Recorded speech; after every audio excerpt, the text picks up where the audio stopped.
Hello everyone, welcome to GK with GS.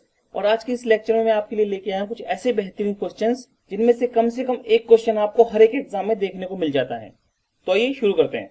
इस question में पूछ रहा है कि सियाचिन ग्लेशियर को लेकर किन देशों के बीच में डिस्प्यूट चल रहा है। अब सबसे पहले तो हमें ये समझना होगा कि सियाचिन ग्लेशियर कहां पर स्थित है। तो इसे हम मैप के थ्रू समझने की कोशिश करते हैं। देखिए ये हमारा सियाचिन ग्लेशियर जहां पर मैंने सर्कल किया है, ये सियाचिन ग्लेशियर है। और ये कहां पर स्थित है, तो लद्दाख रेंज से थोड़ा ऊपर की साइड अगर हम चलते हैं तो यहाँ पर ये सियाचिन ग्लेशियर हमारा पड़ता है। यदि हम इसकी थोड़ा राइट साइड में देखें तो राइट साइड में हमें मिलेगा यहाँ पर काराकोरम पास। देखिए काराकोरम पास यहाँ पर स्थित है। अब यदि हम थोड़ा सा और राइट में जाते हैं तो यहाँ मिलता है हमें अक्साई चीन। अक्साई चीन के ऊपर चाइना का कब्जा है, परंतु इंडिया इसके ऊपर क्लेम करता है कि वो उसका क्षेत्र है। इस तरह से मैप में आप देख सकते हैं कि कौन से क्षेत्र के ऊपर किस देश का कब्जा है और कौन उसके ऊपर क्लेम करता है।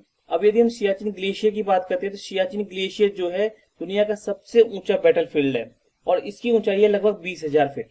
फिलहाल सियाचिन ग्लेशियर के ऊपर इंडियन आर्मी का कब्जा है जो कि 1984 से है। सियाचिन ग्लेशियर के ऊपर इंडियन आर्मी ने कब्जा करने के लिए 1984 में ऑपरेशन मेघदूत चलाया था और उसके बाद से ही सियाचिन ग्लेशियर के ऊपर इंडियन आर्मी का कब्जा है। कई बार ये क्वेश्चन पूछ लिया जाता है कि सियाचिन ग्लेशियर का दौरा करने वाले पहले प्राइम मिनिस्टर कौन थे। तो सियाचिन ग्लेशियर का दौरा करने वाले हमारे पहले प्राइम मिनिस्टर थे मनमोहन सिंह। तो इस तरह से सियाचिन ग्लेशियर को लेकर यहाँ पर कई क्वेश्चन बनते हैं, जैसे सबसे ऊंचा बैटलफील्ड कौन सा है, तो सियाचिन ग्लेशियर सबसे ऊंचा बैटलफील्ड है। इसी तरह से ऑपरेशन मेघदूत, इसके बारे में कई बार एग्जाम में आपसे पूछा जाता है और मनमोहन सिंह जी इनके बारे में कई बार आपसे पूछ लिया जाता है। तो पहले प्रधानमंत्री थे मनमोहन सिंह सियाचिन का दौरा करने वाले। तो यहाँ पर हमारा इस क्वेश्चन का आंसर होगा option C is the right answer, Bharat and Pakistan. आइए नेक्स्ट चलते हैं। एंड नेक्स्ट वन इज, देखिए इस क्वेश्चन में पूछा गया है कि सम्राट हर्षवर्धन के दक्षिण भारत विजय अभियान को किसने रोका था।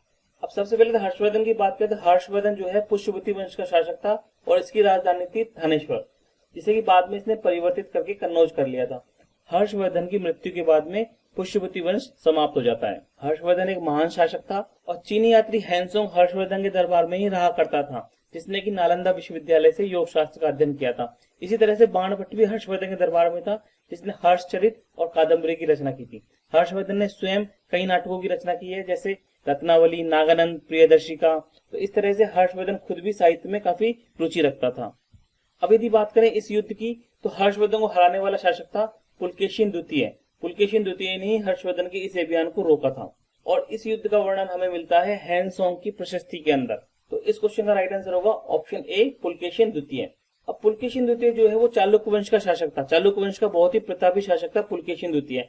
इस युद्ध का उल्लेख हमें हैंसोंग की प्रशस्ति के साथ साथ ऐहोल अभिलेख से भी मिलता है, क्योंकि ऐहोल अभिलेख का निर्माण 634 ईस्वी में पुलकेशिन द्वितीय ने करवाया था और इस अभिलेख के द्वारा ने अपने विजयों का वर्णन किया है। ये आप पिक्चर के माध्यम से देख सकते हैं, ये ऐहोल अभिलेख है, ठीक है। और इस अभिलेख के रचयिता है जैन कवि रवि कीर्ति, जिन्होंने संस्कृत काव्य के रूप में इस अभिलेख के अंदर पुलकेशिन द्वितीय की विजयों का वर्णन किया है। अब यदि हम ऐहोल अभिलेख की बात करते हैं तो यह अभिलेख कर्नाटक के बीजापुर में स्थित है। तो काफी इंपोर्टेंट क्वेश्चंस यहाँ कवर होते हैं आपके। आइए नेक्स्ट चलते हैं। एंड नेक्स्ट वन इज, इसे पूछ रहा है कि शिव के नर्तक स्वरूप नटराज की मूर्ति का निर्माण किस वंश ने करवाया था।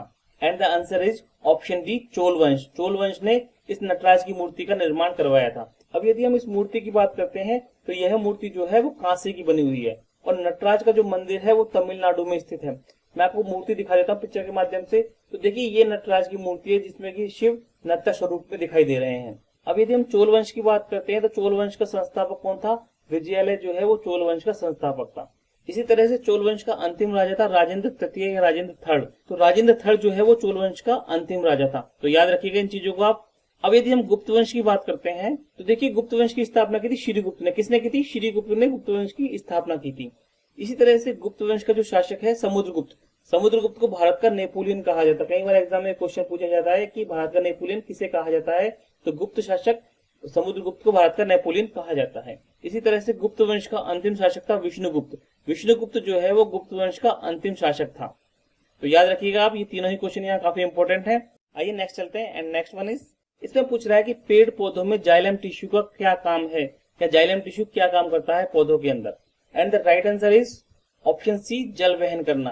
पेड़ पौधों के अंदर जाइलम टिश्यू का काम होता है कि जड़ों के द्वारा जो जल या खनिज लवण को अवशोषित किया जाता है, जाइलम टिश्यू उसे पौधे के अलग अलग भागों तक पहुंचा देता है और यही काम होता है जाइलम टिश्यू का। जाइलम के साथ साथ एक टिश्यू और होता है फ्लोएम, और फ्लोएम का काम क्या होता है कि पौधों की पत्तियों के द्वारा जो भोजन बनाया जाता है उसको पौधे के विभिन्न भागों तक पहुंचा देना।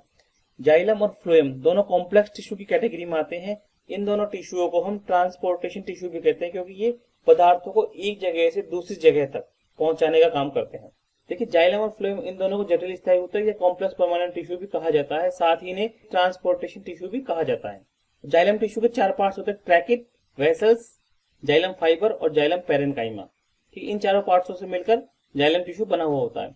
इसका काम है जल और खनिज लवणों को पौधे के विभिन्न भागों तक पहुंचाना। एंड नेक्स्ट वन इज, इसे पूछ रहा है कि अंतर्राष्ट्रीय महिला दिवस कब मनाया जाता है। आप सभी को लगभग इस क्वेश्चन का आंसर पता होगा। सभी जानते हैं कि 8 मार्च के दिन हम महिला दिवस मनाते हैं, या अंतर्राष्ट्रीय महिला दिवस हम 8 मार्च के दिन मनाते हैं। तो option B is right answer. अब यदि हम वुमेन्स डे की बात करते हैं तो अमेरिका में यह सबसे पहले 28 फरवरी 1909 को मनाया गया था। 28 फरवरी 1909 में सबसे पहले वुमेन्स डे मनाया गया था, परंतु 1921 से महिला दिवस जो है पूरी दुनिया में 8 मार्च को मनाया जा रहा है। तो हम 8 मार्च को वुमेन्स डे 1921 से मना रहे हैं। अब यदि हम हमारे फर्स्ट ऑप्शन की बात करते हैं 15 मार्च, तो 15 मार्च को क्या मनाया जाता है?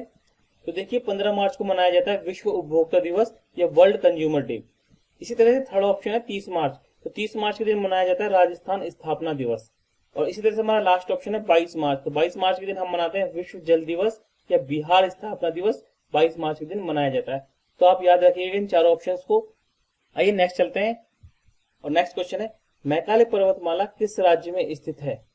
And the right answer is option A, Chhattisgarh. Chhattisgarh जो है सही आंसर है। मैकाले पर्वतमाला छत्तीसगढ़ राज्य के अंदर है।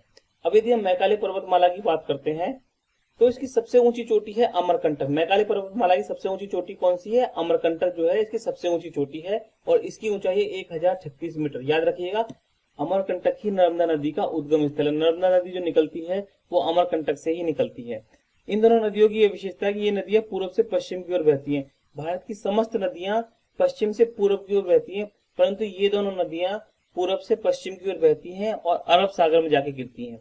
और साथ ही नर्मदा और ताप्ती, ये दोनों नदियां ऐसी हैं जो कि डेल्टा नहीं बनाती।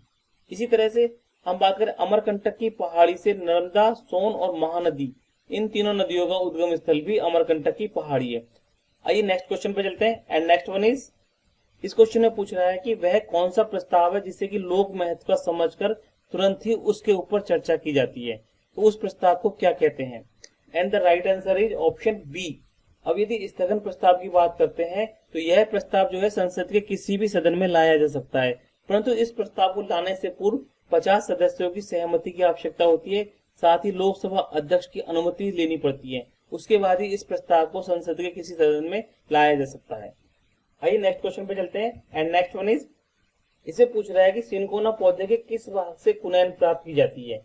कुनैन जो है वो सिनकोना पौधे के किस भाग से प्राप्त होती है? तो right answer is option D, छाल।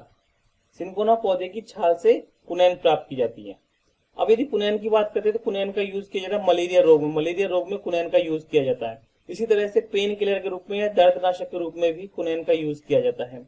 और इसका प्रयोग मलेरिया की क्विनिन दवाई, यानी कुनैन का उपयोग मलेरिया की क्विनिन दवाई के निर्माण में किया जाता है। तो याद रखिएगा, इमेज के माध्यम से आप सिनकोना का पौधा देख सकते हैं। देखिए, इस तरह का सिनकोना का ये पौधा होता है, जिसकी मैं आपको याद दिला दूं, यदि ये वीडियो आपको पसंद आया हो तो इसे लाइक करें, और यदि आपको कोई कमी इसके अंदर नजर आई हो तो कमेंट बॉक्स में कमेंट करें, हम उसमें जरूर इंप्रूवमेंट करेंगे।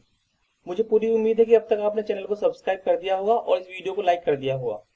तो इसी तरह के इंपॉर्टेंट क्वेश्चन के साथ में मिलते हैं एक और नए वीडियो में।